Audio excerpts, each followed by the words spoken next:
Mesdames, Messieurs, chers compatriotes, l'élection du président de la République, nous y sommes. La transition politique entamée le 30 août 2023 avec l'avènement du Comité pour la transition et la restauration des institutions CTRI va prendre fin avec l'élection du président de la République le samedi 12 avril 2025. Au moment où nous nous apprêtons à véritablement entrer dans la 5e République, c'est l'occasion pour nous, ministère de l'Intérieur et de la Sécurité, et Commission nationale d'organisation et de coordination des élections du référendum, d'appeler l'attention de tous et de chacun sur le caractère extrêmement important de ce rendez-vous citoyen auquel nous sommes tous conviés. Au-delà de l'exercice purement républicain, le scrutin du 12 avril 2025 marque l'aboutissement d'un long processus au cours duquel le ministère de l'Intérieur et de la Sécurité aura contribué significativement à la restauration des institutions. Je pense notamment à la systématisation du numéro d'identification personnelle NIP, à l'établissement de la carte nationale d'identité électronique, aux révisions de la liste électorale avec la grande innovation de sa consultation en ligne, à l'organisation du référendum constitutionnel et à l'adoption du nouveau code électoral.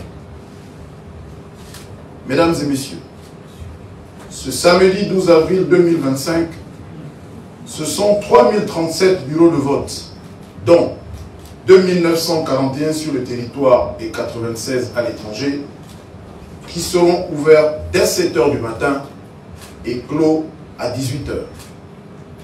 Cette heure de fermeture pouvant être avancée ou repoussée dans les cas prévus par la loi électorale, à savoir le vote de l'ensemble des électeurs inscrits dans le bureau ou le retardement constaté dans l'accomplissement de cette opération. Ces bureaux de vote vont recevoir 920 200 électeurs, dont 892 057 sur le territoire et 28 143 à l'étranger. Ces électeurs que j'invite respectueusement à accomplir leur devoir citoyen. Au sein de ces bureaux, ils trouveront les membres que sont le président, les 2 vice-présidents, les 2 assesseurs. Ils y trouveront également les représentants des candidats qui, eux, ne sont pas membres du bureau, mais ont le statut d'observateur, ainsi que les représentants de l'autorité de contrôle et des élections et du référendum, ACER. À ce sujet, je tiens à rappeler que les représentants de l'ACER n'organisent pas les élections et ne doivent, par conséquent, pas interférer dans le processus. Conformément au code électoral, ils ont la mission de contrôler et de proposer, par les canaux appropriés prévus par la loi électorale, les éventuels correctifs à apporter dans l'organisation du scrutin. S'agissant des missions d'observation, elles sont désormais autorisées dans notre pays et leur déploiement est encadré par le code électoral.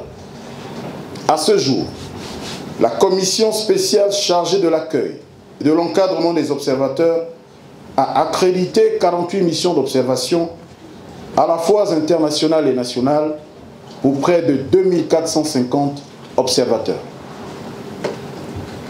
Chaque observateur est tenu d'arborer en tout temps son badge d'accréditation pour accomplir sa mission et d'observer le strict respect de la loi et des dispositions réglementaires qui encadrent son activité.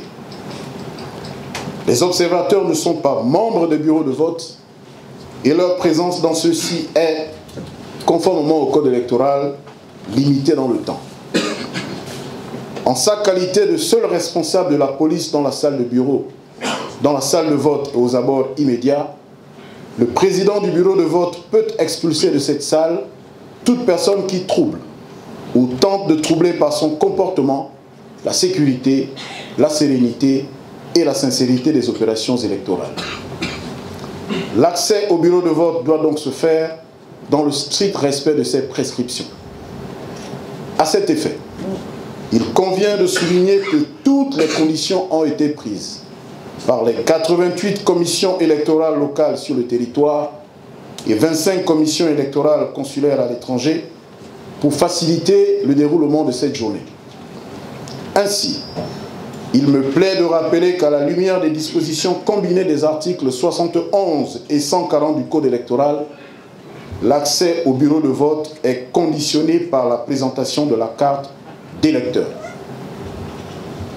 Toutefois, l'électeur figurant sur la liste électorale du bureau de vote, mais dont la carte d'électeur n'est pas disponible ou a été égarée, peut voter sur présentation de sa carte nationale d'identité ancienne ou nouvelle ou de son passeport. Il n'y a donc plus aucune raison de faire valoir l'argument de l'absence de sa carte d'électeur pour ne pas accomplir son devoir citoyen. Mesdames et messieurs, chers compatriotes, le climat de paix et de sécurité qui règne dans notre pays doit nous faire prendre plus que jamais conscience de la nécessité de le préserver. Plusieurs éléments traduisent cet état. C'est le cas de l'absence de fermeture des frontières terrestres, maritimes et aériennes, de l'absence de coupure de la connexion Internet, du fonctionnement normal des commerces et de l'aisance avec laquelle nous vaquons à nos occupations. Toutes choses qui sont autant de gages d'un déroulement serein de ce scrutin. Mesdames et messieurs, chers compatriotes, le scrutin de 12 avril 2025 n'est pas un simple rendez-vous électoral. Il est l'aboutissement d'un processus politique inédit dans notre histoire récente, marqué par une volonté affirmée de restaurer les institutions, de reconstruire la confiance citoyenne et de préserver les fondamentaux de notre vivre ensemble. C'est donc un moment de grande responsabilité pour nous tous.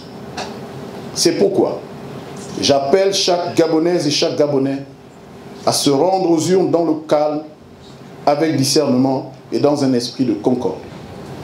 Le vote est un acte civique, mais c'est aussi un geste de foi envers la République, une promesse de fidélité à notre idéal collectif. Plus que jamais, nous devons faire bloc autour de ce qui nous unit, la paix, la stabilité et la solidarité nationale. Dans un monde en proie aux tensions et aux incertitudes, le Gabon a choisi le chemin du dialogue et de la démocratie. À nous de faire de ce choix une force, un exemple et un héritage pour les générations futures. En agissant avec civisme et responsabilité, nous ferons ainsi de ce scrutin un moment de démocratie inclusive et exemplaire. Je vous remercie.